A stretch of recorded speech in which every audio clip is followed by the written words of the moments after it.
So let's add prop type validation. And for this, I'll cancel the development server and then run npm install --save --save to also save an entry in package.json, and then prop types. This is the package I showed you in the last course section, which is provided by the React team to validate the prop types of your React properties. Simply import prop types from prop types, and you can start using that package. I'll restart the development server with npm start. And then I told you that you can use prop types on components which are created with the class keyword. Now here we have a stateless component created as a function. Well, we can simply convert it, and this doesn't automatically turn it into a container. You could add it to the containers folder, but I still don't plan on managing any state here or passing down any state to any other component. So for me, it still stays a dump component, a normal stateless component. That doesn't change just because I created with the class keyword.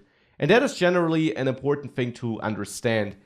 You don't decide if something is a container or not with the class keyword. You can create all your components as a class if you want. It's just a good practice to use the functional form as often as possible, but it's not a must. Well, with that, let's rename burger ingredient to have a capital B to follow the naming convention of classes. And let's import component as a named import from React.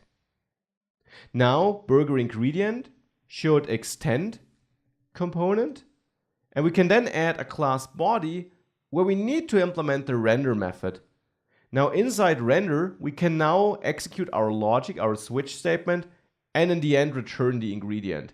So simply put that in there, remove that relic down there, and export your newly named class.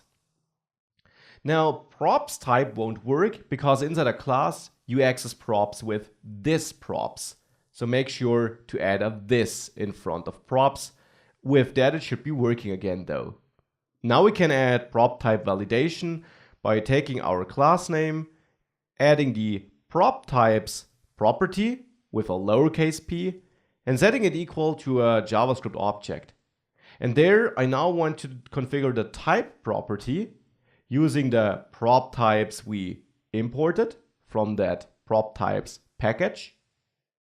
Using that, and there I want to make sure the type should be a string, and we can chain another condition that it is required. So if we ever try to use the ingredient component without passing a type, we will get an error. So with that, the burger ingredient is finished. Now, of course, you would be interested to also see it in action.